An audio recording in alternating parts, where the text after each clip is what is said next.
प्रधानमंत्री नरेंद्र मोदी के कार्यक्रम में वो क्या कुछ कह रहे हैं उद्घाटन के दौरान, आपको सुनाते हैं। द्वारकाधीश की भूमि से हूं, पूरा माहौल बहुत कृष्णमय हो गया है।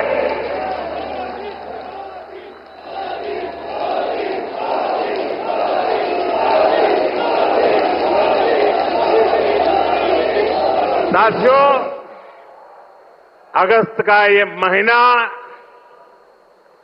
आजादी के रंग में, क्रांति के रंग में रंगा होता है। आजादी के इसी महोत्सव के बीच आज देश की राजधानी दिल्ली देश में हो रही विकास क्रांति की साक्षी बन रही है। थोड़ी देर पहले दिल्ली को द्वारका एक्सप्रेसवे और अर्बन एक्सटेंशन रोड की कनेक्टिविटी मिली है। इससे दिल्ली के, गुरुग्राम के, पूरे एनसीआर के लोगों की सुविधा बढ़ेगी। दफ्तर आना जाना, फैक्ट्री आना जाना और आसान होगा। सभी का समय बचेगा। जो व्यापारी, कारोबारी वर्ग है, जो हमारे किसान हैं, उनको विशेष लाभ होने वाला है। दिल्ली एनसीआर के सभी लोगों को इस आधुनिक सड़कों के लिए, आधुनिक इंफ्रास्ट्रक्चर के लिए बहुत बहुत बधाई देता हूं। साथियों, परसों 15 अगस्त को लाल किले से मैंने देश की अर्थव्यवस्था, देश की आत्मनिर्भरता और देश के आत्मविश्वास पर विश्वास से बात की है। आज का भारत क्या सोच रहा है, उसके सपने क्या है, संकल्प क्या है, ये सब कुछ आज पूरी दुनिया अनुभव कर रही है। और साथियों, दुनिया जब भारत को देखती है, परखती है, तो उसकी पहली नजर हमारी राजधानी पर पड़ती है, हमारी दिल्ली पर पड़ती है। इसलिए दिल्ली को हमें विकास का ऐसा मॉडल बनाना है जहां सभी को महसूस हो कि हां, ये विकसित होते भारत की राजधानी है। साथियों, बीते 11 साल से केंद्र में भारतीय जनता पार्टी की सरकार ने इसके लिए अलग अलग स्तरों पर निरंतर काम किया है। अब जैसे कनेक्टिविटी का विषय ही है, दिल्ली एनसीआर की कनेक्टिविटी में बीते दशक में अभूतपूर्व सुधार हुआ है। यहां आधुनिक और चौड़े एक्सप्रेस वे हैं। दिल्ली एनसीआर मेट्रो नेटवर्क के मामले में दुनिया के सबसे बड़े नेटवर्क इलाकों में से एक है। यहां नमो भारत जैसा आधुनिक रैपिड रेल सिस्टम है। यानी बीते 11 वर्षों में दिल्ली एनसीआर में आना जाना पहले के मुकाबले आसान हुआ है।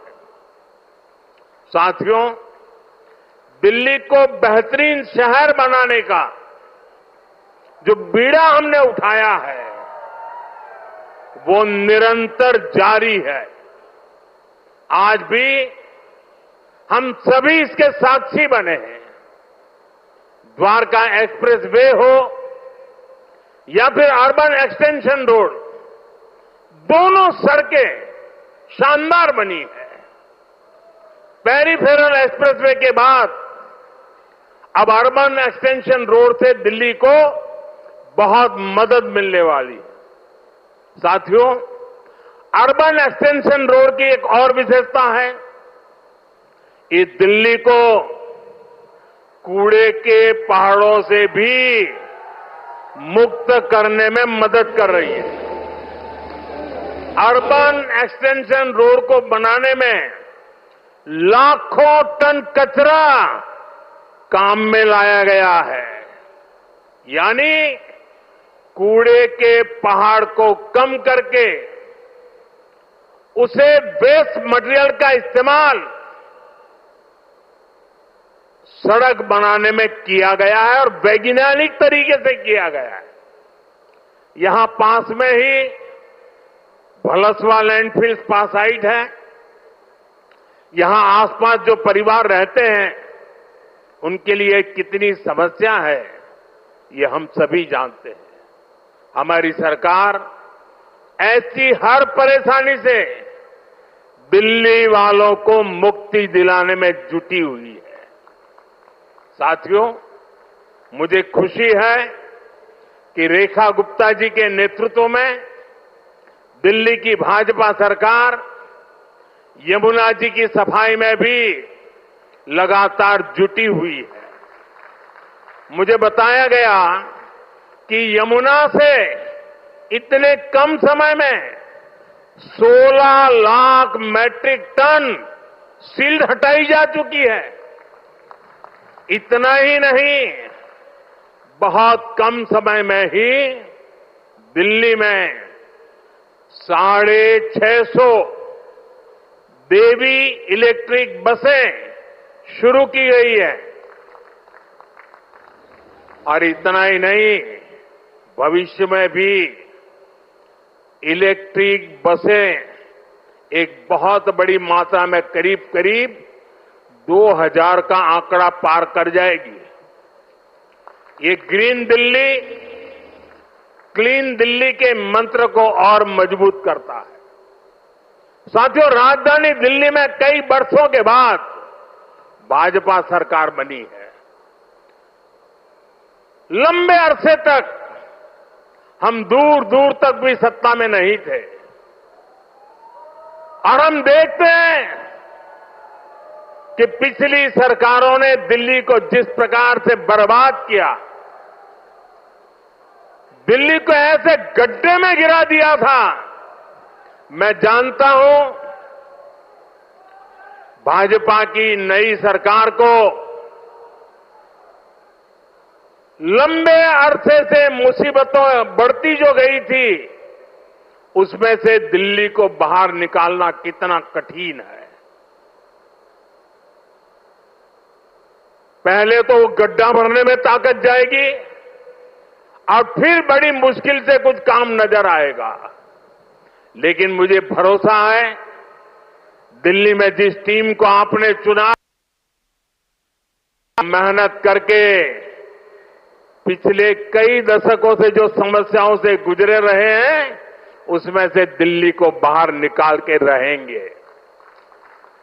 साथियों, ये सहयोग भी पहली बार बना है जब दिल्ली में, हरियाणा में, यूपी और राजस्थान चारों तरफ भाजपा सरकार है। ये दिखाता है इस पूरे क्षेत्र का कितना आशीर्वाद भाजपा पर है, हम सभी पर है। इसलिए हम अपना दायित्व समझकर दिल्ली एनसीआर के विकास में जुटे हैं। हालांकि कुछ राजनीतिक दल हैं जो जनता के इस आशीर्वाद को अभी भी पचा नहीं पा रहे हैं। वो जनता के विश्वास और जमीनी सच्चाई दोनों से बहुत कट चुके हैं, दूर चले गए हैं। आपको याद होगा कुछ महीने पहले किस तरह दिल्ली और हरियाणा के लोगों को एक दूसरे के खिलाफ खड़ा करने की, दुश्मनी बनाने की साजिश रची गई। ये तक कह दिया गया कि हरियाणा के लोग दिल्ली के पानी में जहर मिला रहे हैं। इस तरह की नकारात्मक राजनीति से दिल्ली और पूरे एनसीआर को मुक्ति मिली है। अब हम एनसीआर के कायाकल्प का संकल्प लेकर चल रहे हैं और मुझे विश्वास है ये हम करके दिखाएंगे। साथियों, गुड गवर्नेंस भाजपा सरकारों की पहचान है। भाजपा सरकारों के लिए जनता जनार्दन ही सर्वोपरि है। आप ही हमारा हाई कमांड है। हमारी लगातार कोशिश रहती है कि जनता का जीवन आसान बनाए। यही हमारी नीतियों में दिखता है, हमारे निर्णयों में दिखता है। हरियाणा में एक समय कांग्रेस सरकारों का था जब बिना खर्ची पर्ची के एक नियुक्ति तक मिलना मुश्किल था, लेकिन हरियाणा में भाजपा सरकार ने लाखों युवाओं को पूरी पारदर्शिता के साथ सरकारी नौकरी दी है। नायब श्री सैनी जी के नेतृत्व में ये सिलसिला लगातार चल रहा है। साथियों, यहां दिल्ली में भी जो झुग्गियों में रहते थे, जिनके पास अपने घर नहीं थे, उनको पक्के घर मिल रहे हैं। जहां बिजली, पानी, गैस कनेक्शन तक नहीं था, वहां ये सारी सुविधाएं पहुंचाई जा रही है। और अगर मैं देश की बात करूं तो बीते 11 सालों में रिकॉर्ड सड़कें देश में बनी है। हमारे रेलवे स्टेशनों का कायाकल्प हो रहा है। वंदे भारत जैसी आधुनिक ट्रेनें गर्व से भर देती है। छोटे छोटे शहरों में एयरपोर्ट बन रहे हैं। एनसीआर में ही देखिए कितने सारे एयरपोर्ट हो गए। अब हिंडन एयरपोर्ट से भी फ्लाइट कई शहरों को जाने लगी है। नोएडा में एयरपोर्ट भी बहुत जल्द बनकर तैयार होने वाला है। साथियों, ये तभी संभव हुआ है जब बीते दशक में देश ने पुराने तौर तरीकों को बदला है। देश को जिस स्तर का इंफ्रास्ट्रक्चर चाहिए था, जितनी तेजी से बनना चाहिए था, वो अतीत में नहीं हुआ। अब जैसे हमारा ईस्टर्न और western peripheral expressway, Delhi NCR को इसकी जरूरत कई दशकों से महसूस हो रही थी। यूपीए सरकार के दौरान इसको लेकर फाइलें चलनी शुरू हुई, लेकिन काम तब शुरू हुआ जब आपने हमें सेवा करने का अवसर दिया। जब केंद्र और हरियाणा में भाजपा सरकारें बनी, आज ये सड़कें बहुत बड़ी शान से सेवाएं दे रही है। साथियों, विकास परियोजनाओं को लेकर उदासीनता का ये हाल सिर्फ दिल्ली एनसीआर का नहीं था, पूरे देश का था। एक तो पहले इंफ्रास्ट्रक्चर पर बजट ही बहुत कम था। जो प्रोजेक्ट सैंक्शन होते थे वो भी सालों साल तक पूरे नहीं होते थे। बीते 11 सालों में हमने इंफ्रास्ट्रक्चर का बजट 6 गुना से अधिक बढ़ा दिया है। अब योजनाओं को तेजी से पूरा करने पर जोर है। इसलिए आज द्वारका एक्सप्रेसवे जैसे प्रोजेक्ट तैयार हो रहे हैं। और भाइयों बहनों, ये जो इतना सारा पैसा लग रहा है, इससे सिर्फ सुविधाएं नहीं बन रही है, ये परियोजनाएं बहुत बड़ी संख्या में रोजगार भी बना रही है। जब इतना सारा कंस्ट्रक्शन होता है तो इसमें लेबर से लेकर इंजीनियर तक लाखों साथियों को काम मिलता है। जो कंस्ट्रक्शन मटेरियल यूज होता है उससे जुड़ी फैक्ट्रियों में, दुकानों में नौकरियां बढ़ती है। ट्रांसपोर्ट और लॉजिस्टिक्स में रोजगार बनते हैं। साथियों, लंबे समय तक जिन्होंने सरकारें चलाई है, उनके लिए जनता प्रशासन करना ही सबसे बड़ा लक्ष्य था। हमारा प्रयास है जनता के जीवन से सरकार का दबाव और दखल दोनों समाप्त करें। पहले क्या स्थिति थी, इसका एक और उदाहरण मैं आपको देता हूं। दिल्ली में, ये सुनकर के आप चौंक जाएंगे, दिल्ली में हमारे जो स्वच्छता मित्र हैं, साफ सफाई के काम में जुटे साथी हैं, ये सभी दिल्ली में बहुत बड़ा दायित्व निभाते हैं। सुबह उठते ही पहले उनको थैंक यू करना चाहिए। लेकिन पहले की सरकारों ने इन्हें भी जैसे अपना गुलाम समझ रखा था। मैं इन छोटे छोटे मेरे सफाई में बंधुओं की बात कर रहा हूं। ये जो लोग सर पे संविधान रख करके नाचते हैं ना, वो संविधान को कैसे कुचलते थे, वे बाबा साहब की भावनाओं को कैसे दगा देते थे, मैं आज वो सच्चाई आपको बताने जा रहा। आप, मैं कहता हूं, सुनकर सन्न रह जाएंगे।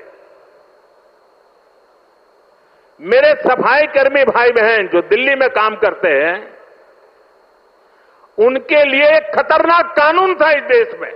दिल्ली में दिल्ली म्युनिसिपल कॉरपोरेशन एक्ट में एक बात लिखी थी, यदि कोई सफाई मित्र बिना बताए काम पर नहीं आता तो उसे 1 महीने के लिए जेल में डाला जा सकता था। आप बताइए, खुद सोचिए, सफाई कर्मियों को लोग क्या समझते थे? क्या आप उन्हें जेल में डाल देंगे, वो भी एक छोटी सी गलती के कारण? आज जो सामाजिक न्याय की बड़ी बड़ी बातें करते हैं, उन्होंने ऐसे कई नियम कानून देश में बनाए रखे हुए थे। ये मोदी है जो इस तरह के गलत कानून को खोज करके खत्म कर रहा है।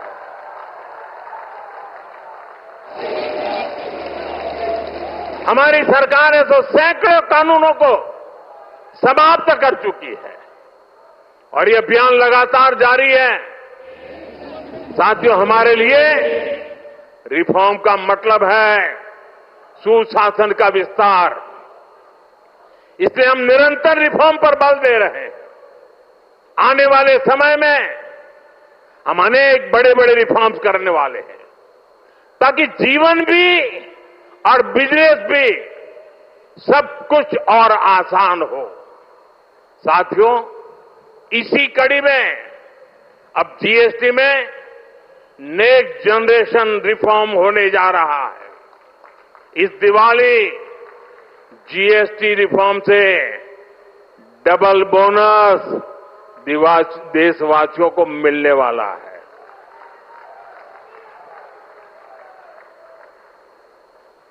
हमने इसका पूरा प्रारूप राज्यों को भेज दिया है। मैं आशा करता हूं कि सभी राज्य भारत सरकार के इस इनिशिएटिव को सहयोग करेंगे, जल्द से जल्द इस प्रक्रिया को पूरा करेंगे ताकि ये दिवाली और ज्यादा शानदार बन सके। हमारा प्रयास जीएसटी को और आसान बनाने और टैक्स दरों को रिवाइज करने का है। इसका फायदा हर परिवार को होगा, गरीब और मिडिल क्लास को होगा, छोटे बड़े हर उद्यमी को होगा, हर व्यापारी कारोबारी को होगा। साथियों, भारत की बहुत बड़ी शक्ति हमारी प्राचीन संस्कृति है, हमारी प्राचीन धरोहर है। इस सांस्कृतिक धरोहर का एक जीवन दर्शन है, जीवंत दर्शन भी है। और इसी जीवन दर्शन में हमें चक्रधारी मोहन और चरखाधारी मोहन दोनों का परिचय होता है। हम समय समय पर चक्रधारी मोहन से लेकर चरखाधारी मोहन तक दोनों की अनुभूति करते हैं। चक्रधारी मोहन यानी सुदर्शन चक्रधारी भगवान श्री कृष्ण, जिन्होंने सुदर्शन चक्र के सामर्थ्य की अनुभूति कराई, और चरखाधारी मोहन यानी महात्मा गांधी, जिन्होंने चरखा चलाकर देश को स्वदेशी के सामर्थ्य की अनुभूति कराई। साथियों, भारत को सशक्त बनाने के लिए हमें चक्रधारी मोहन से प्रेरणा लेकर आगे बढ़ना है, और भारत को आत्मनिर्भर बनाने के लिए हमें चरखाधारी मोहन के रास्ते पर चलना है। हमें वोकल फॉर लोकल को अपना जीवन मंत्र बनाना है। साथियों, ये काम हमारे लिए मुश्किल नहीं है। जब भी हमने संकल्प लिया है, तब हमने करके दिखाया है। मैं छोटा सा उदाहरण देता हूं, खादी का। खादी विलुप्त होने के कगार पर पहुंच चुकी थी, कोई पूछने वाला नहीं था। आपने जब मुझे सेवा का मौका दिया, मैंने देश को आह्वान किया, देश ने संकल्प लिया, और इसका नतीजा भी दिखा। 1 दशक में खादी की बिक्री करीब 7 गुना बढ़ गई है। देश के लोगों ने वोकल फॉर लोकल के मंत्र के साथ खादी को अपनाया है। इसी तरह देश ने मेड इन इंडिया फोन पर भी भरोसा जताया।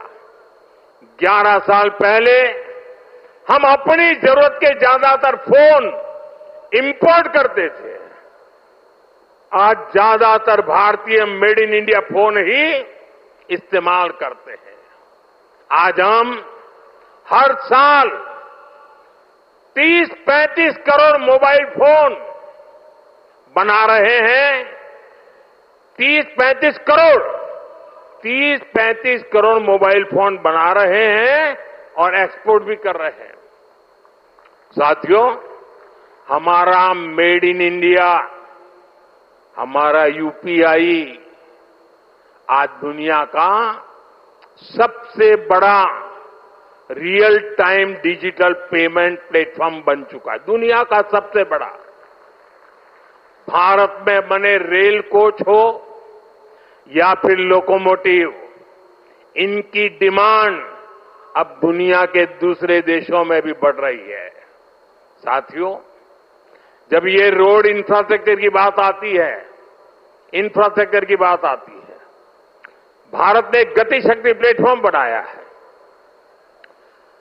1600 लेयर, 1600 लेयर डेटा के हैं उसमें, और किसी भी प्रोजेक्ट को वहां पर कैसी कैसी परिस्थितियों से गुजरना पड़ेगा, किन नियमों से गुजरना पड़ेगा, वाइल्ड लाइफ है कि जंगल है कि क्या है, नदी है, नाला है, क्या है, सारी चीजें मिनटों में हाथ लग जाती हैं और प्रोजेक्ट तेज गति से आगे बढ़ते हैं।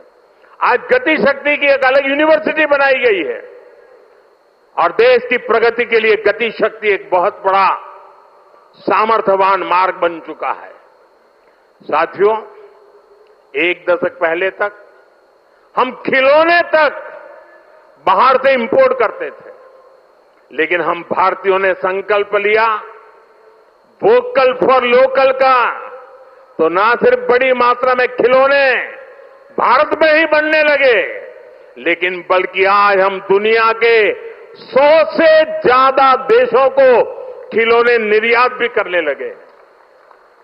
साथियों, इसलिए मैं फिर आप सभी से, सभी देशवासियों से आग्रह करूंगा, भारत में बने सामान पर हम भरोसा करें। भारतीय हैं तो भारत में बना ही खरीदें। अब त्योहारों का सीजन चल रहा है, अपनों के साथ अपने लोकल उत्पादकों की खुशियां बांटें। आप तय करें, गिफ्ट वही देना है जो भारत में बना हो, भारतीयों द्वारा बनाया हुआ।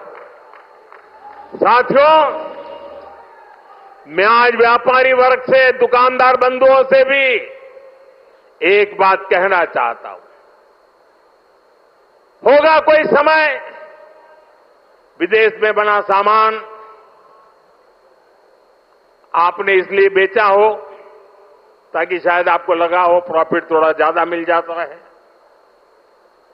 अब आपने जो किया सो किया, लेकिन अब आप भी वोकल फॉर लोकल के मंत्र पर मेरा साथ दीजिए।